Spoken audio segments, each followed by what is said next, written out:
So the depths of the ADHD controversy are nearly infinite, and something we shouldn't get into here.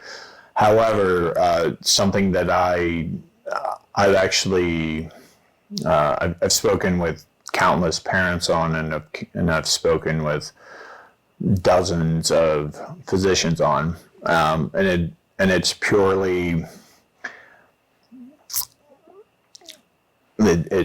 Kirk off the wall. Like, it's my philosophy, it's my belief.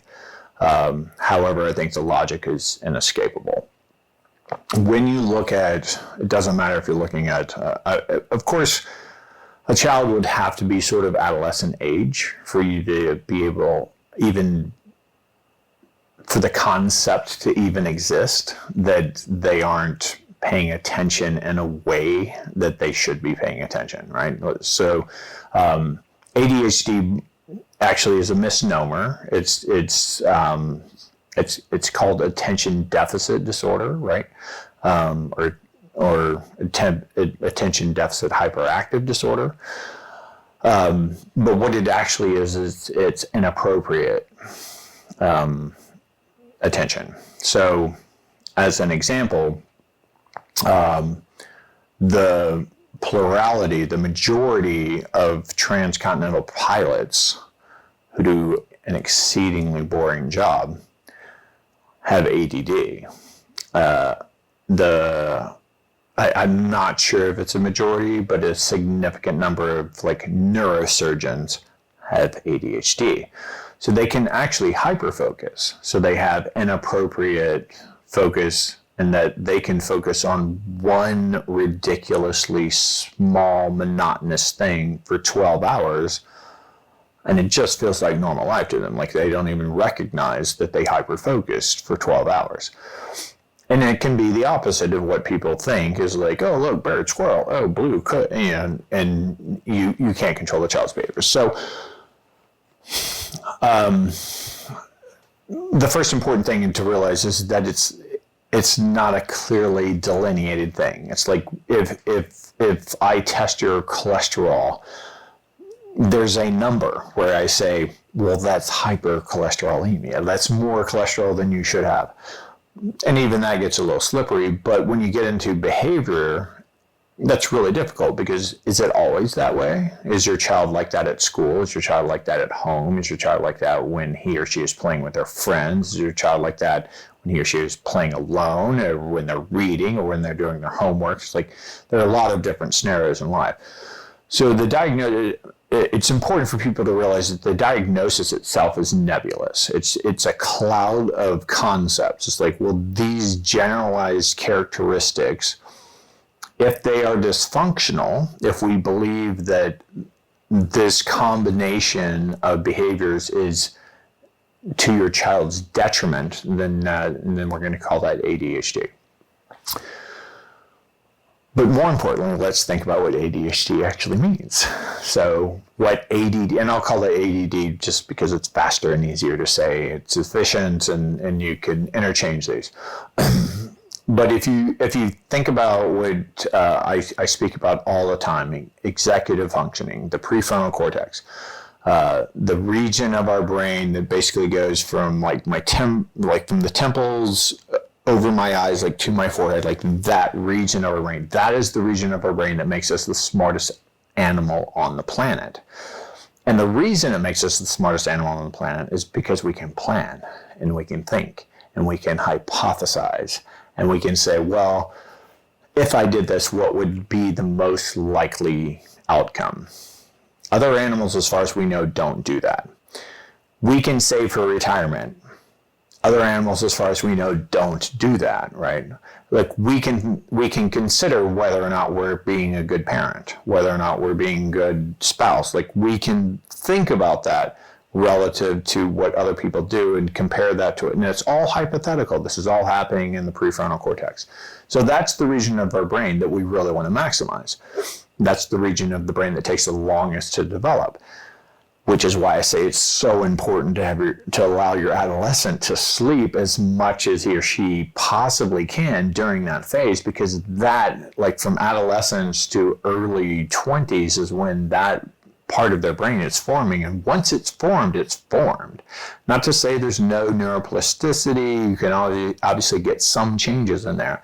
But for the most part, like, it's pretty damn set. It's like, how much muscle mass do you develop before you're 25? Like, that's kind of it. Like, you're probably not going to gain a whole lot of muscle mass later on in life. But if you did things a lot differently earlier in life, you might have a lot more muscle mass by 25. So Robert Sapolsky, who's the most renowned researcher on stress and cortisol, like stress and cortisol, he's a Stanford professor. His most I think his most successful book is Why Zebras Don't Get Cancer, and it's essentially about stress. And what he calls the prefrontal cortex is the simulator. The simulator allows us to say, well, let me think about that and not actually do it.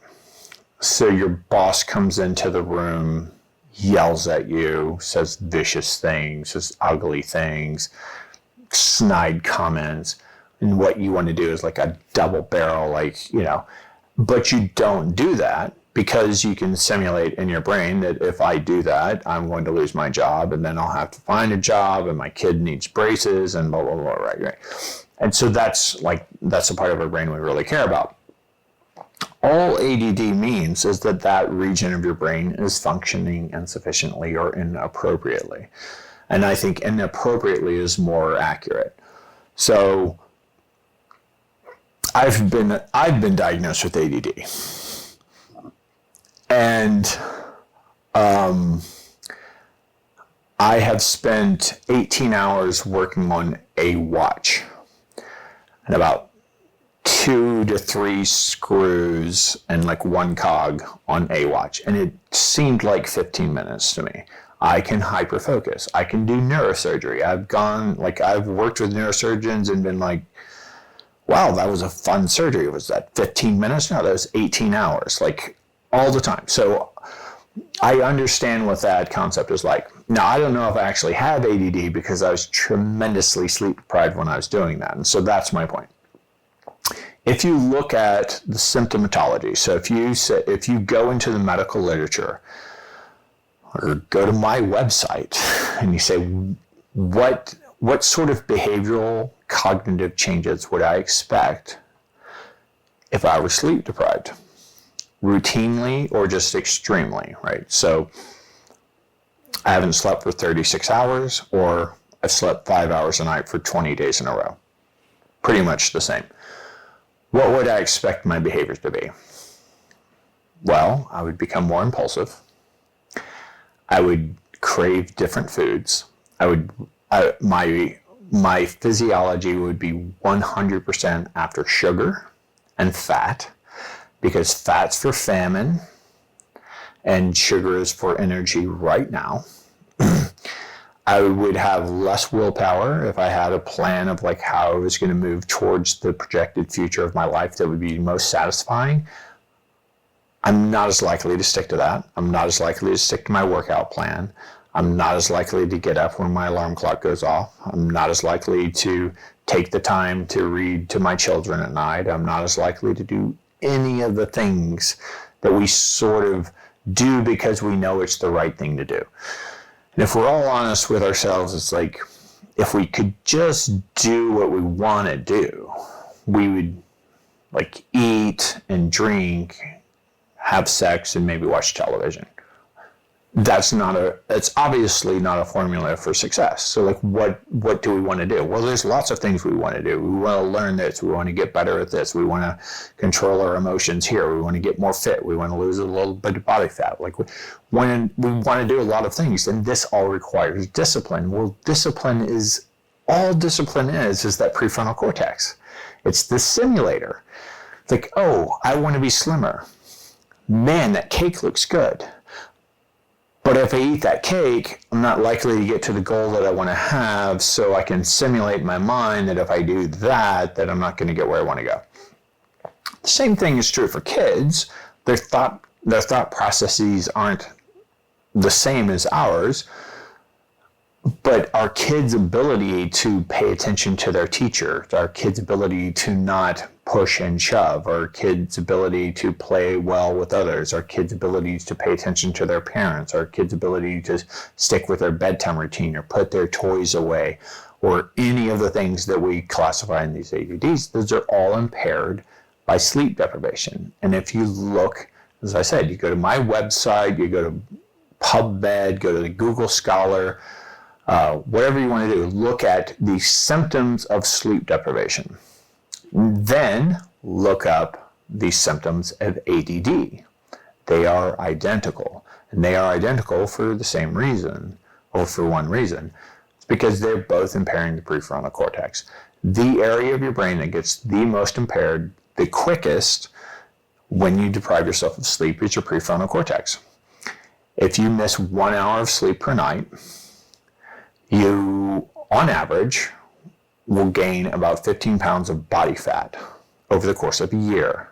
Now, why is that? Sleep doesn't add body fat to you.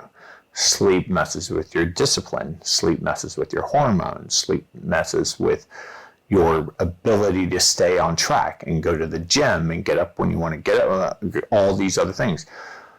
And then you apply that to kids in school, truancy, behavioral disorders, their GPA, their performance in sports, their socialization with other kids, their socialization with their parents, like all of that stuff, that's all prefrontal cortex stuff. It's all discipline. It's all gated behavior. It's all stuff that we think about and then decide what we're going to do. If a tiger jumps out of this side of the room, you and I don't have to think about what we're going to, like we can think about what we're going to do something that's like programmed into us. But if we get a letter from a lawyer saying, hey, you're being sued for something, we're going to think about what we do. So that's the region of our brain that's the most important. So when you talk about any behavioral disorder from a child, again, it's all coming down to their ability to focus on what they have been taught is the right thing to do, what they feel is the right thing to do, and their ability to actually apply that. So if I haven't slept for 48 hours, and I'm a super disciplined person and I know exactly what I want to do and I have it all drawn out in front of me, the odds that I'm actually going to do it are much lower. And if anything interrupts that, the odds that I'm going to respond well are much lower. So I say, this is the point I was trying to make at the beginning, I say this is the Kirk-Parsley theory of ADD, is that I think it's clinically irresponsible to diagnose a child with ADD if they're sleep deprived. So you have to sleep adapt them. And what does that mean? That means that they have to get as much sleep as they possibly want, or as much sleep as they want, or maybe even better, than as much sleep as they can possibly get for a significant amount of time. I don't know exactly what it is. At least 2 weeks, maybe 3, 4, 5, 6 weeks, I don't know. And then assess their behavior. Then see if they have attention deficit disorder. And if you think about sort of all of the behaviors, there is antisocial personality disorder where kids are really sort of aggressive towards the concept of being controlled in any way. Maybe that's different, but I think it's still linked. But every other misbehavior of your child that you could possibly think of, every other behavior that would be suboptimal, that you're trying to train them to do one thing and they're doing something else, could easily be tied to the prefrontal cortex. So get your child really good sleep.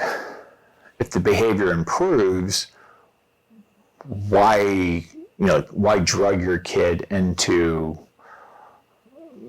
sort of compliance as opposed to just giving them the normal physiologic mechanisms that they should ordinarily have to be able to learn and gate and control their own behavior and have willpower and desire and the ability to simulate.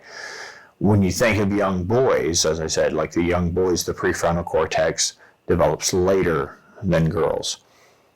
Why do you think boys try to do backflips on their bicycles off the roof of their house and girls don't? It's not because when you think about a young child, like when you're talking about an adolescent child, like the skill, strength, coordination, muscle development is pretty similar. It's like, why do boys behave so much differently? They don't have that gated behavior. It's probably evolutionary. There's probably a really good reason for it.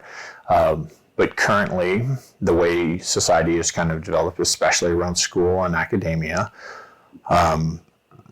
little boy behavior is almost pathological. The little girl is sort of the ideal.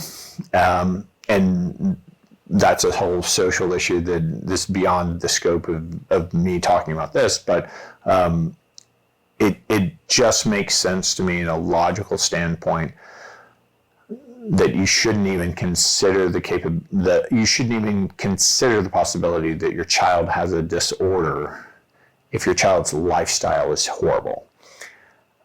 And that would be horrible sleep, horrible nutrition, horrible activity, horrible sort of stress, socialization.